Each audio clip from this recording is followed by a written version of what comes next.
The doorbell rang 3 times in rapid succession. Mia froze, wooden spoon suspended over the pasta sauce she'd been stirring. Nobody ever rang their doorbell that way except for her mother, who lived 2 states away. Through the kitchen window, she could see 2 police cruisers parked at odd angles in front of their Tudor-style home, red and blue lights silently pulsing against the twilight. "Ethan?" she called out, but there was no answer. Her husband had been in the shower. She heard the water shut off upstairs. The doorbell rang again, more insistent this time. Mia wiped her hands and moved cautiously toward the door, her heart hammering against her ribs. As she reached for the knob, Ethan appeared at the top of the stairs, hair still dripping, a towel wrapped around his waist. "Don't answer it," he said, his voice oddly flat. "What?" "There are police cars outside, Ethan. Just wait." He disappeared into their bedroom. Mia hesitated, then pulled open the door to find 2 officers, a tall black woman with close-cropped hair and a stocky white man with a thick mustache, standing on her porch. "Mrs. Reeves?" the female officer asked. "Yes, that's me. I'm Detective Wallace, this is Officer Diaz. We need to speak with you and your husband, Ethan Reeves." "Is he home?" "He's just getting dressed." "What's this about?" Detective Wallace's expression remained carefully neutral. "We'd prefer to explain inside if that's all right." Mia stepped back, allowing them entry. As she closed the door, she noticed a 3rd unmarked car pulling up. A man in a suit emerged, carrying what looked like computer equipment. "Mia? Who is it?"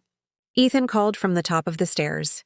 He'd thrown on jeans and a wrinkled button-down, his feet still bare. When he saw the officers, he stopped abruptly, one hand gripping the banister.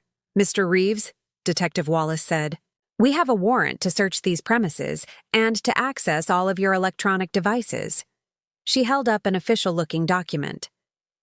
"We also need to ask you some questions about an apartment on Westfield Avenue."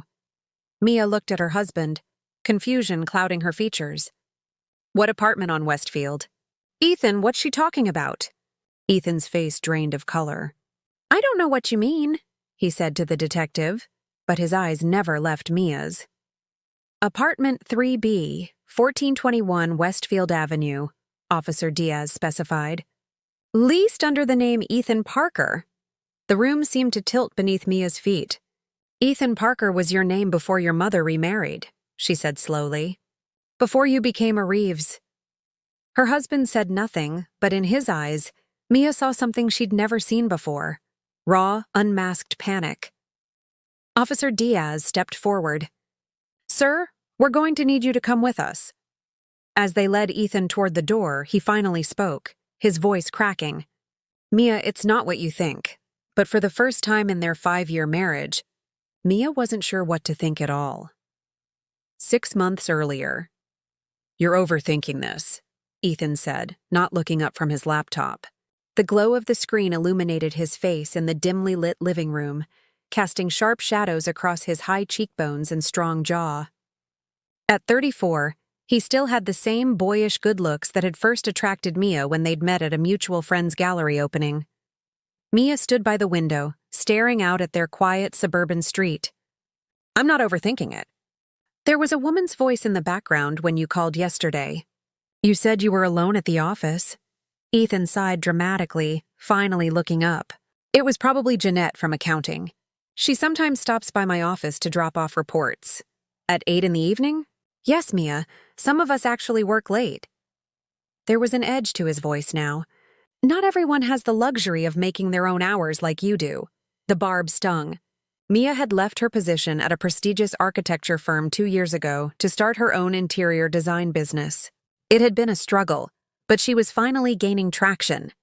Ethan had supported her decision initially, but lately, he'd been making these little digs. "That's not fair," she said quietly. "What's not fair is being interrogated every time I come home." He closed his laptop with more force than necessary. First, it was the mysterious text message that turned out to be from my dentist's office. Then it was the receipt for lunch that you found in my pocket, convinced I was dining with some secret girlfriend. Now it's a voice in the background of a call. "When does it end, Mia?" Mia crossed her arms, suddenly cold despite the warm spring evening. When things stop not adding up. Nothing's not adding up except your paranoia. Ethan stood, stretching his tall frame.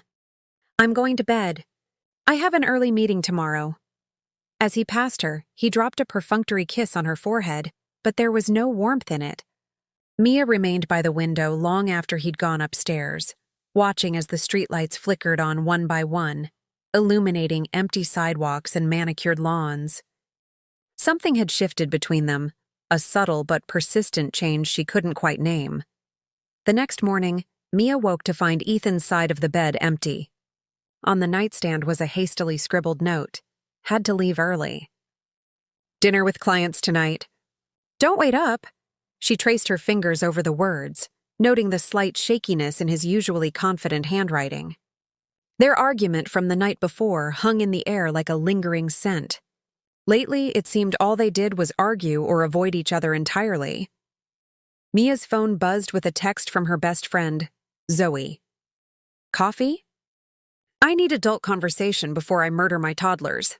Mia smiled despite herself. Zoe had twin 3-year-old boys who, according to her, were delightful terrorists. She texted back a quick agreement and headed for the shower. Riverdale Coffee Shop was bustling with the mid-morning crowd when Mia arrived.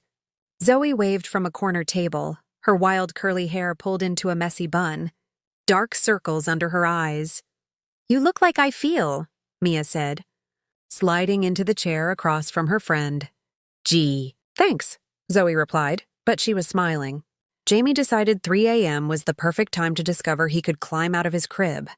Found him in the kitchen trying to feed the dog cereal. She took a long sip of her latte. But enough about my sleep deprivation. What's up with you? You sounded stressed on the phone yesterday. Mia sighed, wrapping her hands around her mug. It's Ethan. He's different lately. Distant. Working late all the time. Getting defensive when I ask simple questions. Zoe's expression turned serious. You think he's cheating? I don't know, maybe. Or maybe I'm just being paranoid like he says. Mia stared into her coffee. Sometimes I feel like I'm losing my mind, Zoe. He makes me doubt everything I observe. That's called gaslighting, hun. It's not that extreme, Mia protested weakly. He's under a lot of pressure at work. The firm is handling this huge corporate merger and he's leading the legal team. Uh-huh. Zoe didn't look convinced. And that explains the mysterious calls and late nights? Maybe. I don't know anymore. Mia's voice cracked slightly. Zoe reached across the table and squeezed her hand. Have you tried talking to him? I mean, really talking, not accusing? Every time I try, he shuts down or turns it around on me. Says I'm being insecure or overreacting. Mia hesitated. The thing is, he's not wrong. I've always been a bit hypervigilant. My therapist says it's because of my dad. Mia's father had abandoned their family when she was 12, disappearing one day without explanation. Years later, they discovered he'd started a new family in another state, completely erasing his previous life. Your dad was a grade-A asshole, Zoe said bluntly. But that doesn't mean your instincts are wrong now. Trust yourself, Mia. After coffee, Mia decided to swing by Ethan's office with lunch, a peace offering of sorts. The receptionist at Coleman, Reeves & Associates greeted her warmly. Hi, Sandra. Is Ethan in? Sandra's smile faltered slightly. Actually, he's not. He left about an hour ago for a meeting. Oh. Mia tried to hide her disappointment. Will he be back soon? I'm not sure. His calendar just says off-site for the rest of the day. Mia nodded, thanking her before heading back to her car. As she sat behind the wheel, she pulled out her phone and opened the location-sharing app they'd set up years ago for convenience. Ethan's blue dot was moving along the highway, headed away from the city center. On impulse, she started her car and began to follow the dot. 20 minutes later, she found herself in an upscale neighborhood she didn't recognize, full of modern apartment buildings with ground-floor boutiques and cafes. Ethan's dot had stopped moving. According to the map, he was inside a sleek glass building with the name The Westfield emblazoned on the facade. Mia parked across the street, heart pounding. What was she doing? Following her husband like some sort of amateur detective? This wasn't her.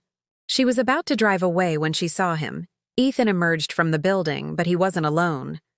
A woman walked beside him, tall, elegantly dressed in a cream-colored suit, her blonde hair falling in perfect waves down her back. As they paused on the sidewalk, the woman leaned in and kissed Ethan on the cheek, her hand lingering on his arm before she walked away. Mia felt as if all the air had been sucked from her lungs. She watched, frozen, as Ethan checked his watch and then went back inside the building. 30 minutes passed before she could bring herself to drive home. By the time she pulled into their driveway, her shock had hardened into something colder, more resolute. That night, when Ethan returned home just after 11, Mia was sitting at the kitchen island, a glass of wine untouched before her. "You're still up," he said, loosening his tie. "Everything okay?" "Who is she?" Mia asked quietly. Ethan froze, his hand still at his collar. "Who?" "The blonde, at the Westfield today." His expression shifted so quickly Mia almost missed it.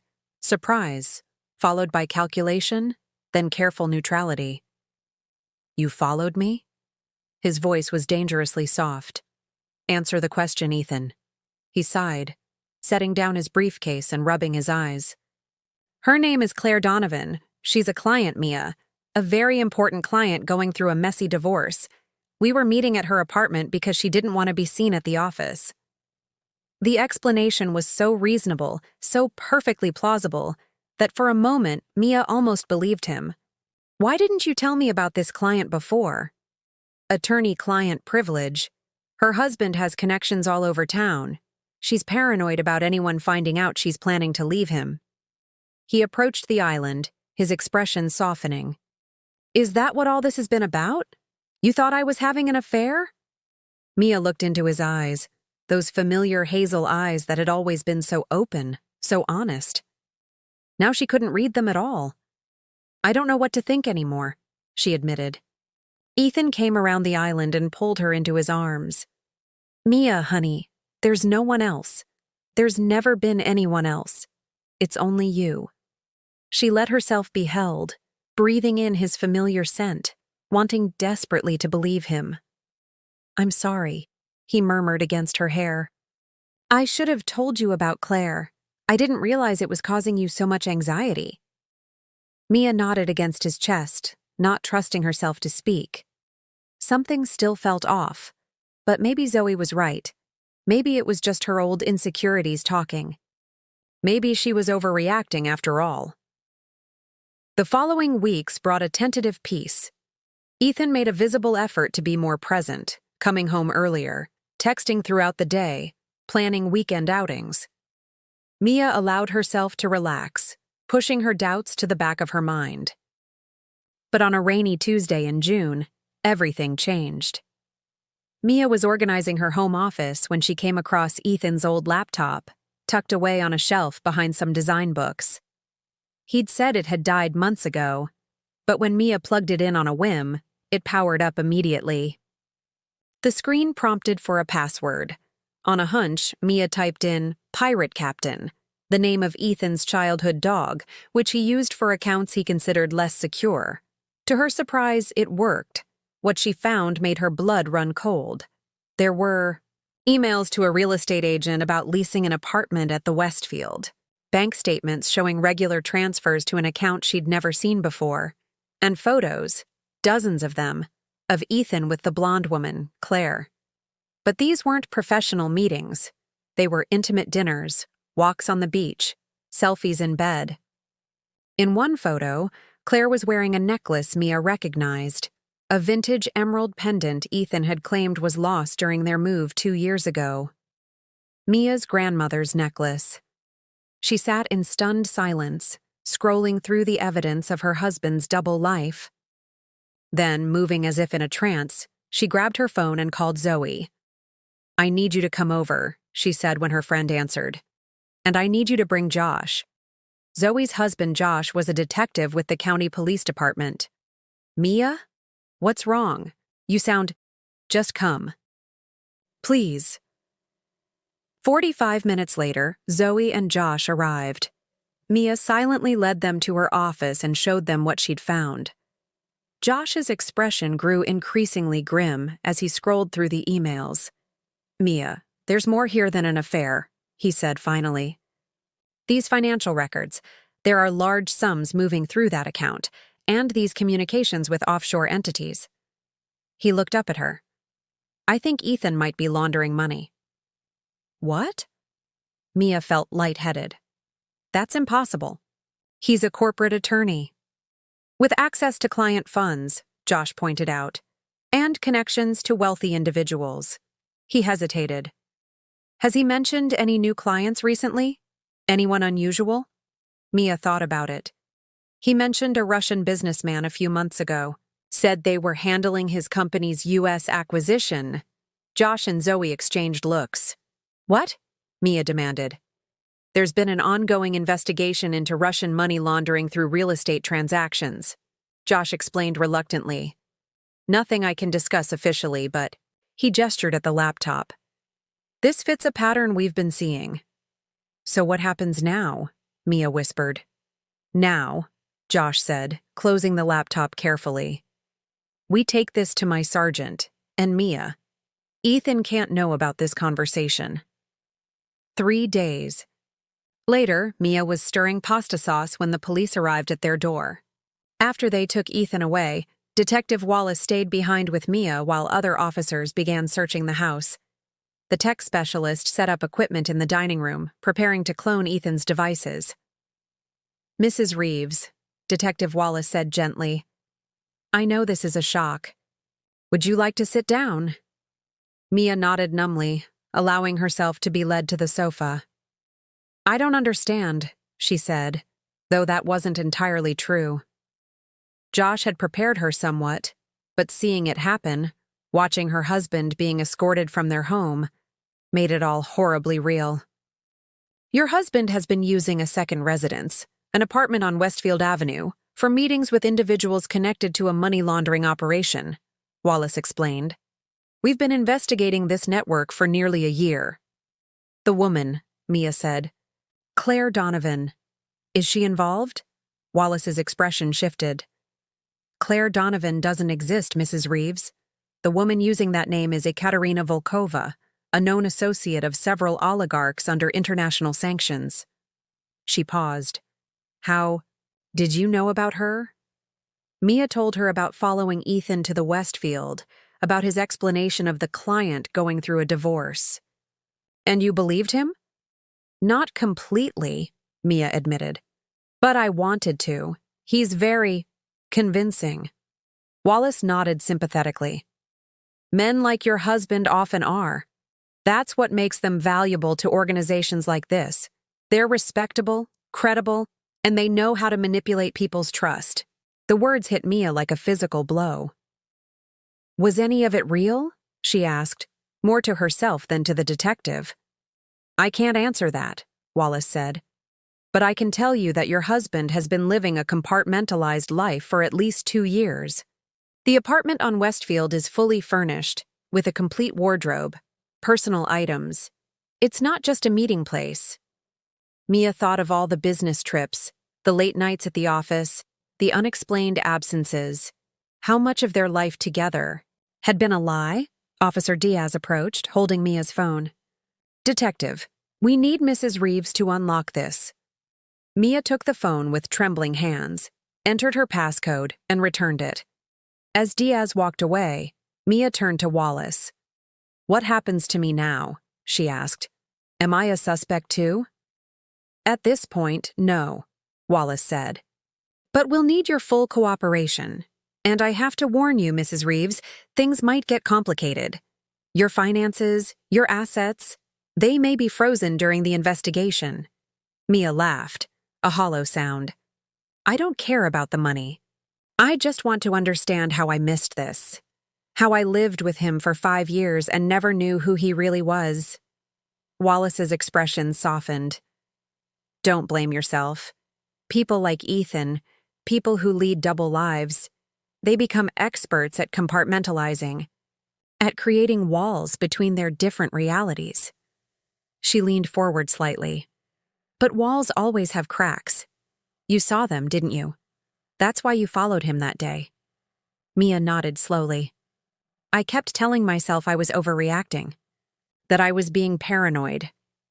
That's often what happens, Wallace said, especially when someone is gaslighting you. The word Zoe had used. Gaslighting. Mia had resisted it then, but now. We'd like you to come to the station tomorrow to give a formal statement, Wallace continued.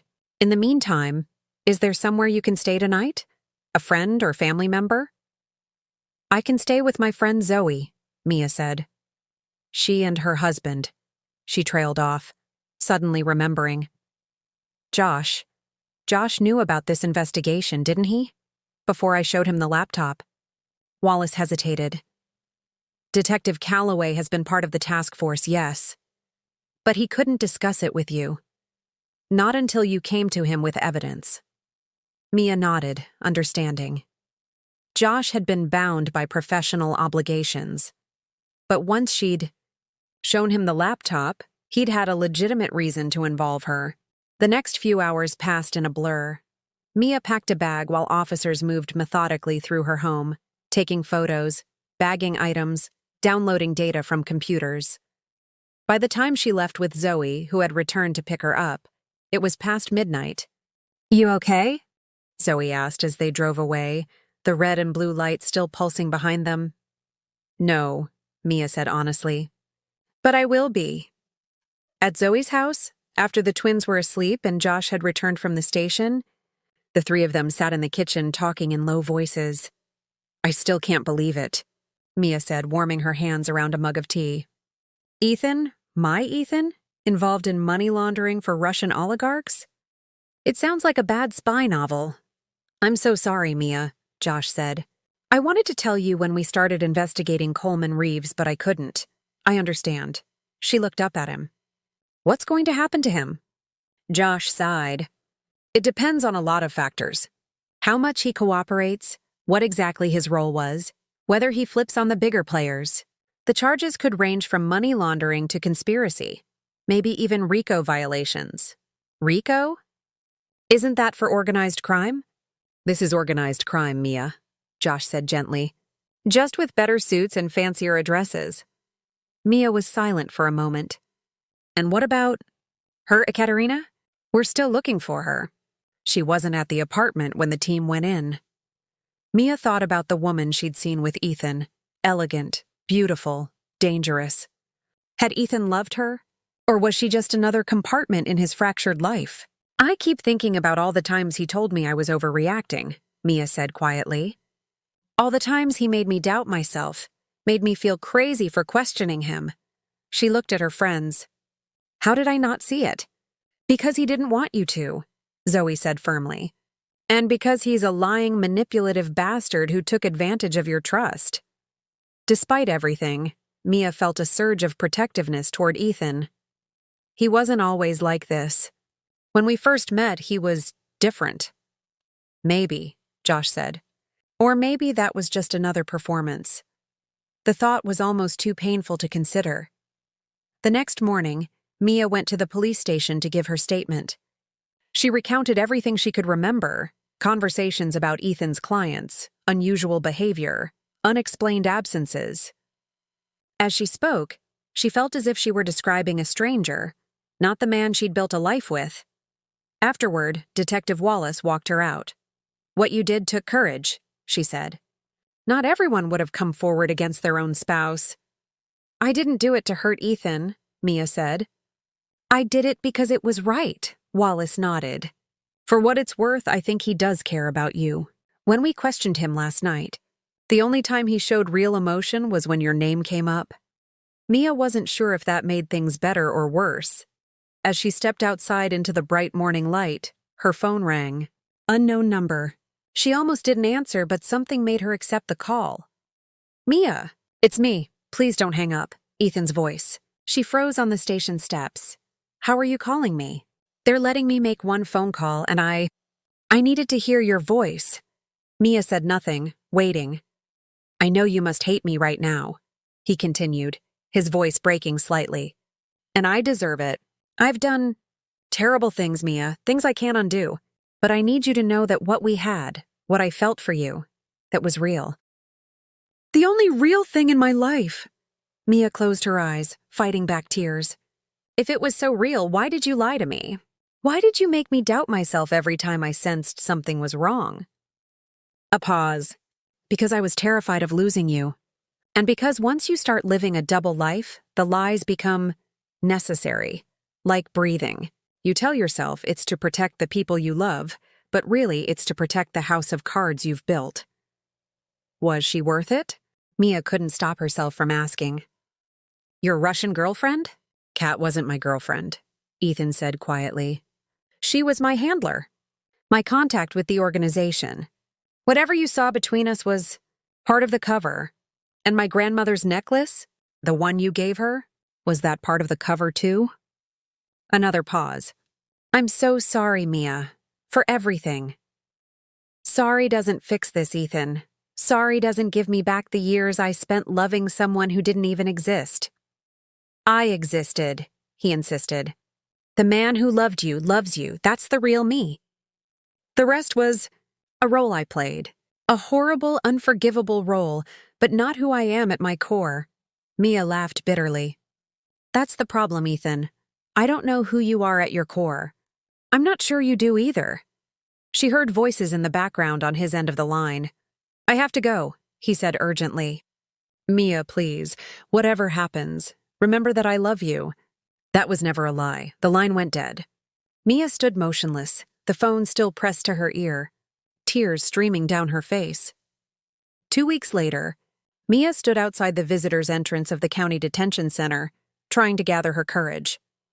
She'd been avoiding this moment, but after days of sleepless nights and unanswered questions, she knew she needed to see Ethan face to face.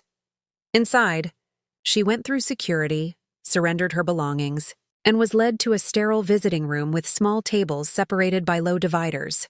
The guard pointed her to a spot and told her to wait. When Ethan walked in, Mia barely recognized him. Gone were the tailored suits and confident demeanor. In their place was a pale, unshaven man in an orange jumpsuit, shoulders hunched as if carrying an invisible weight. Only his eyes were familiar. Those hazel eyes that had once looked at her with such warmth, now clouded with shame and fear. He sat across from her, hands resting on the table between them. You came, he said softly. I almost didn't. He nodded, accepting this. How are you? How am I? Mia repeated incredulously.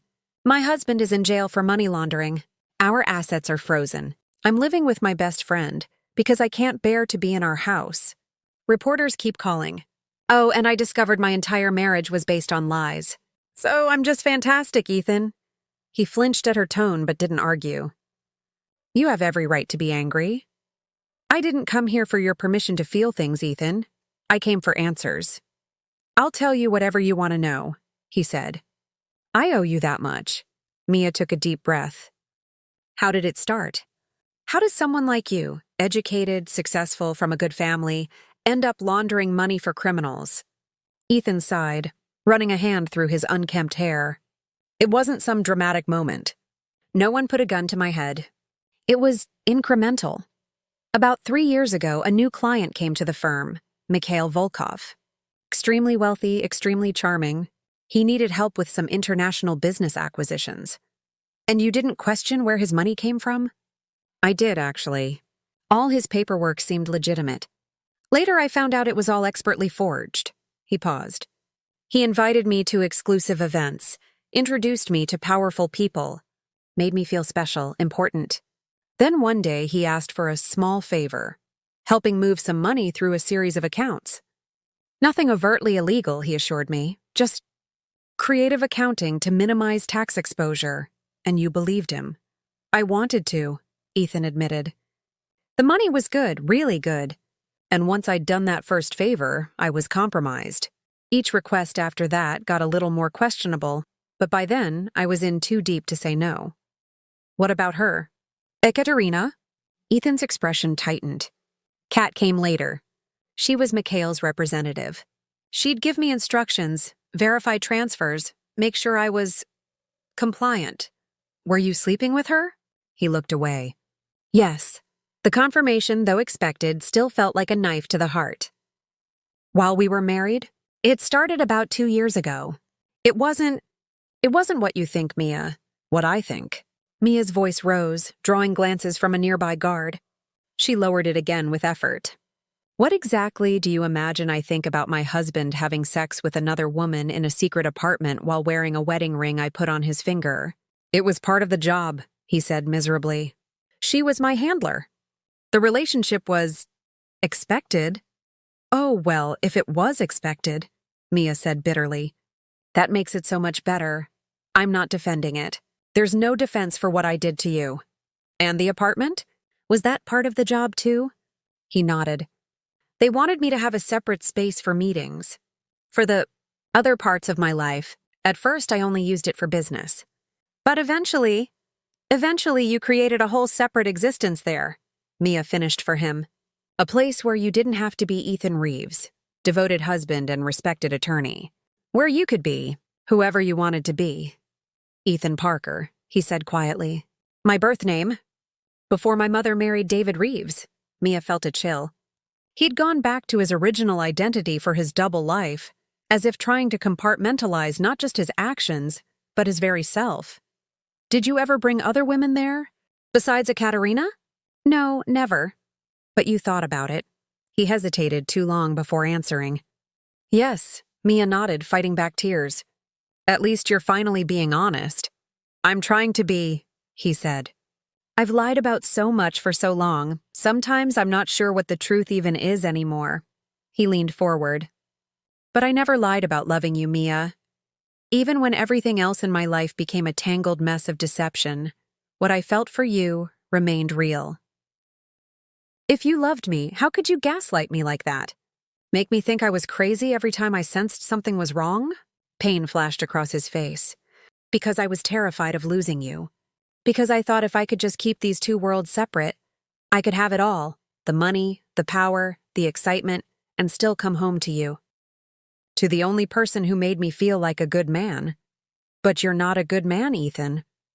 The words hung between them, stark and undeniable. No, he agreed quietly. I'm not. They sat in silence for a moment, the weight of everything that had been broken between them filling the space. They've offered me a deal, Ethan said finally. Reduce charges if I testify against Mikhail and the others. Give up the entire network. Are you going to take it? Yes, he met her gaze directly. But not for the lighter sentence. Because it's the right thing to do. Maybe the first right thing I've done in years. Aren't you afraid of what they might do to you? Terrified, he admitted. These people don't forgive betrayal. But I'm more afraid of becoming the kind of man who never finds his way back from this. Who never tries to make amends. Mia studied him, searching for the man she'd married beneath the stranger he'd become. Have they found her yet? Ekaterina? No, she disappeared the night before the raid. They think she was tipped off. By you? No, he said firmly. I didn't know they were coming until they showed up at our door. Our door. As if the house still belonged to both of them. As if anything still connected them beyond shared pain and broken trust. What do you want from me, Ethan? Mia asked finally. Why did you ask me to come here? I don't have the right to want anything from you, he said. But if you're asking what I hope for, I hope that someday you might be able to forgive me. Not now, not soon. But someday? Mia shook her head slowly. I don't know if that's possible. I understand. He hesitated, then reached into the pocket of his jumpsuit, pulling out a small folded paper. I wrote this for you. Would you read it? Not now. Later, when you're ready. She took the paper reluctantly. I should go. Mia, he said as she stood. Whatever you decide, about us, about the future, I want you to know that I see you now. Really see you? You weren't overreacting. You weren't crazy. You were right about everything. And I'm so sorry I ever made you doubt yourself. She nodded once, then turned and walked away, his words echoing in her mind. You weren't overreacting. You weren't crazy. You were right. Small comfort now, after everything that had been lost. 1 year later. Mia stood in the center of the empty living room, sunlight streaming through the bare windows. The house, her house now, officially, felt different without the furniture, without the photos and knickknacks that had once made it a home. Cleaner. Lighter somehow. Tomorrow the new owners would get the keys. A young couple expecting their first child, excited to start their life together in this beautiful Tudor with the big backyard. Mia hoped they'd be happy here, that they'd fill it with the kind of honest love that had eluded her. Her phone buzzed with a text from Zoe. "Movers all done? Still on for dinner?" Mia smiled, typing back a quick confirmation. After nearly 3 months of living with Zoe and Josh after Ethan's arrest, she'd finally found the strength to return to the house. Not to stay. She'd rented a small apartment downtown near her growing design business, but to sort through the remnants of her marriage, deciding what to keep, what to discard, what to sell along with the house itself. The divorce had been finalized 6 months ago, remarkably straightforward given the circumstances. Ethan had signed everything without contest, asking only that Mia keep the vintage record player that had been his grandfather's. She'd agreed, though she'd left it with Josh to deliver. She still couldn't bear to see Ethan face to face. His sentencing was scheduled for next week. Thanks to his cooperation, which had led to multiple arrests and the seizure of millions in laundered funds, he was looking at 5 to 7 years instead of the potential 20 he'd initially faced. Mia had received a subpoena to appear as a character witness, but her lawyer had successfully argued that she had no relevant testimony to offer regarding his criminal activities. The truth was, she didn't know what she would say if asked to speak about Ethan's character. How could she when the man she'd known, or thought she'd known, was an elaborate fiction? As she made a final walkthrough of the house, checking closets and cabinets for anything left behind, Mia found herself in the home office where everything had unraveled, where she'd discovered the laptop that exposed Ethan's double life. On impulse, she opened the bottom desk drawer, reaching to the back where she'd taped an envelope a year ago, and then tried to forget about it. The folded paper Ethan had given her in the detention center visitors' room, she'd never read it. Mia pulled out the envelope, turning it over in her hands.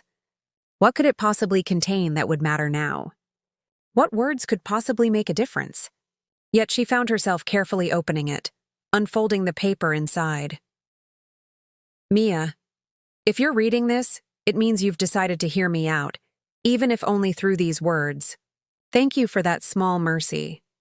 I've been trying to understand how I became someone capable of hurting the person I love most in the world. The truth is both simple and complicated. Simple because it comes down to weakness, moral weakness, spiritual weakness. Complicated because that weakness didn't manifest overnight. It grew inside me like a cancer, feeding on ambition, insecurity, and the intoxicating feeling of being someone else, someone powerful and unbound by ordinary rules. But none of that is an excuse. I made choices, moment by moment, day by day, that led me here. The most unforgivable of those choices was betraying your trust not just through my actions, but by making you doubt your own perceptions. By turning your natural intuition, one of the things I've always admired most about you, into a source of anxiety and self-doubt. You once asked me if any of it was real. Our life together, our love. The answer is yes. You were the realest thing in my life, Mia. The only authentic relationship I had. Even as I was living a lie, my love for you remained true. I know that sounds contradictory, perhaps even delusional, but it's the honest truth as I understand it. I don't expect forgiveness, nor do I deserve it. What I hope for instead is that one day, you'll reclaim the strength and self-trust that I tried to undermine. That you'll remember you were right all along. Your instincts were sound, your perceptions accurate. The fault was never in your vision, but in what I chose to show you. Wherever life takes you now, know that someone who once knew the privilege of being loved by you carries that memory as his most precious possession, even as he lives with the knowledge that he squandered the gift. With deepest regret and enduring love, Ethan Mia folded the letter carefully and returned it to the envelope. Tears pricked at her eyes, but they weren't the devastating sobs that had consumed her in the early days after Ethan's arrest. These were quieter tears, touched with a melancholy acceptance. What would she do with this letter that was both heartfelt and, in its way, another manipulation? Another bid for connection from a man who had proven himself untrustworthy in the most fundamental ways? She slipped the envelope into her purse, not because she treasured it, but because leaving it behind felt like leaving part of her story untold. Like allowing Ethan to have the final word.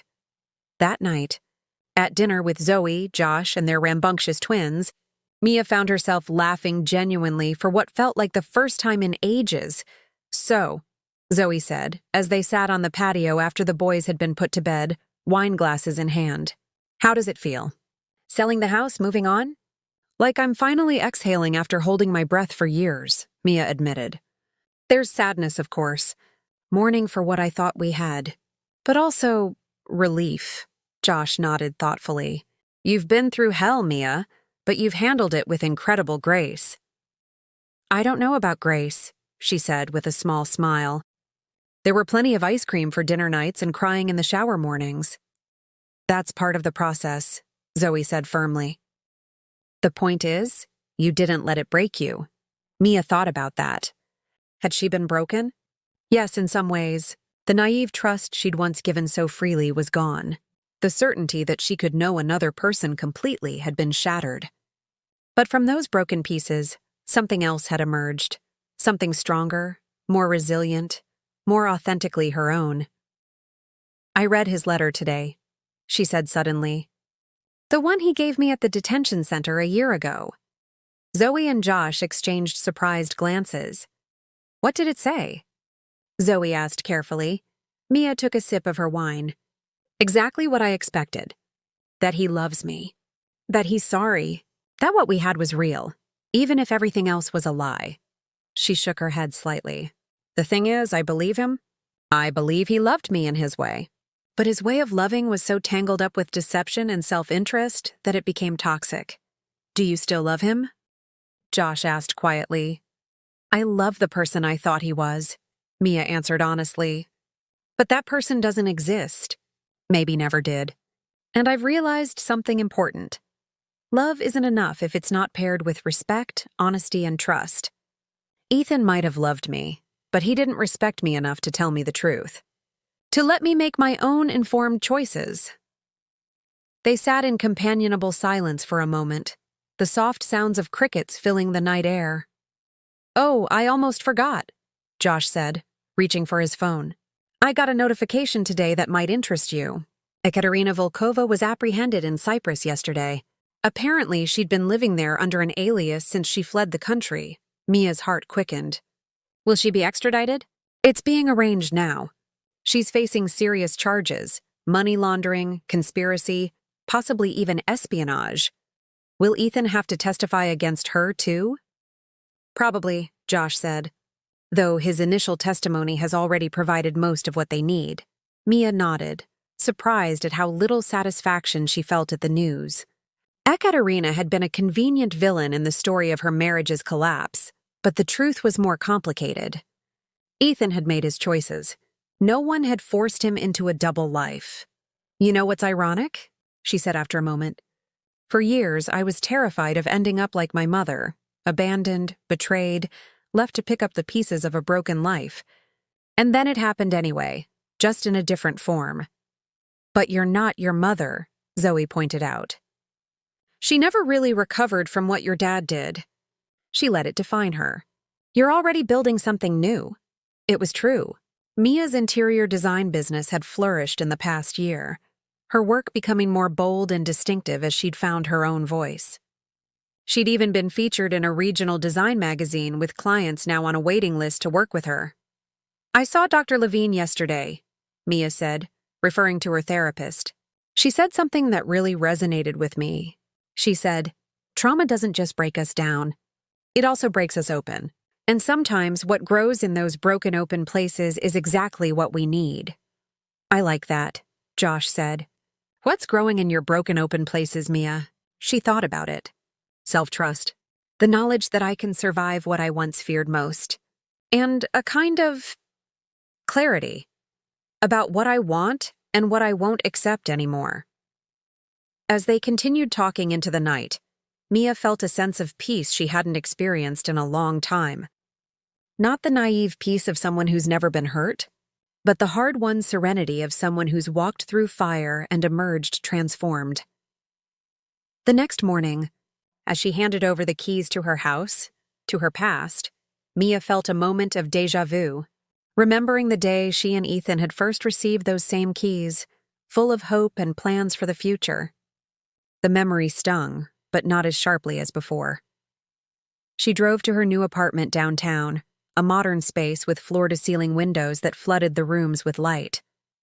It was the opposite of the traditional Tudor she'd shared with Ethan, open, contemporary, unapologetically bold in its design, like the new version of herself she was becoming. As she unpacked a box of books, her phone rang. Unknown number. Her heart stuttered for a moment, remembering another unknown call a year ago. Ethan from the detention center. Hello? She answered cautiously. Ms. Reeves? This is Detective Wallace. I hope I'm not disturbing you. Mia relaxed slightly. No, not at all. What can I do for you, Detective? I wanted to let you know personally that we've recovered your grandmother's emerald necklace. It was found among Ekaterina Volkova's possessions in Cyprus. Mia sat down slowly on a nearby box. The necklace? You found it? Yes. Once the paperwork is processed, it will be returned to you. I thought you might want to know. Thank you, Mia said, surprised at how emotional she felt about this small object, this tangible piece of her past that she'd thought was lost forever. That means a lot to me. After they hung up, Mia stood by the window, looking out at the city spread before her. Somewhere out there, Ethan was awaiting his sentencing. Somewhere else, Ekaterina was in custody, her glamorous life as a spy or handler or whatever she'd been now over. Their complicated dance of deception and manipulation had collapsed, leaving real consequences in its wake. But here, in this new space, Mia was building something different, something authentic, something that belonged entirely to her. Her phone buzzed with a text from a number she didn't recognize. It's Ethan. Got a new lawyer-approved phone. Heard they found your grandmother's necklace. Glad it's coming back to you. You deserve to have it. She stared at the message, wondering how to respond, or whether to respond at all. Finally, she typed, "Thank you for letting me know." She hesitated, then added, "I read your letter." Almost immediately, 3 dots appeared, showing he was typing. Then, I meant every word. For whatever that's worth now. Mia took a deep breath, considering her response carefully. What did she want from this exchange? Not reconciliation. That bridge had burned beyond repair. Not even closure, which she'd already found on her own terms. Perhaps just acknowledgement. The final word she'd denied him by not responding to his letter. I believe you did, she wrote. And I hope you find whatever you're looking for, Ethan. Goodbye. She blocked the number before he could reply, not out of anger but as a quiet affirmation of boundaries. Some conversations didn't need to continue. Some chapters had to end for new ones to begin. Mia returned to unpacking, setting books on shelves, arranging photos of friends and family, a curated collection that told the story of who she was now, not who she'd been. In one frame was a photo from Zoe and Josh's vow renewal ceremony 3 months ago, where Mia had been matron of honor. In another, a picture of her receiving an award for a commercial space she'd designed downtown. Snapshots of a life rebuilt, moment by moment, choice by choice. Later that evening, as twilight painted the sky in shades of lavender and gold, Mia stood on her small balcony with a glass of wine, looking out at the city lights beginning to twinkle below. In the distance, she could just make out the outline of her old neighborhood, where the Tudor house now belonged to someone else, where memories both sweet and painful had been made. She thought about Ethan's words in the detention center. You weren't overreacting. You weren't crazy. You were right. After a lifetime of doubting her perceptions, of being told she was too sensitive, too suspicious, too much, first by her father, then by Ethan, Those words had offered a kind of validation. But Mia had come to realize she didn't need external confirmation of what she'd always known internally. She had been right. Her instincts had been sound. Her perceptions had been accurate, and now, standing in the gathering darkness with the city spread before her like a tapestry of possibility, Mia made a silent promise to herself. She would never again allow anyone to make her doubt her own truth. She would never again dim her light to accommodate someone else's shadows. She raised her glass in a solitary toast, not to the past, with its complicated web of love and lies, but to the future, with its clean slate and open horizon, to new beginnings crafted from hard-won wisdom, to the woman she was still becoming, a woman who knew her own worth, a woman who trusted her own voice, a woman who was never, ever overreacting. And that wraps up today's story. Now we want to hear from you. Where are you watching from? Drop your city or country in the comments, and let's see how far these stories reach. If this story moved you or gave you chills, give it a like, share, and subscribe for more powerful stories. One last thing, rate the story from 1 to 10 in the comments. Your feedback helps us bring you even better ones next time. Thanks for watching. We appreciate you being part of this storytelling journey.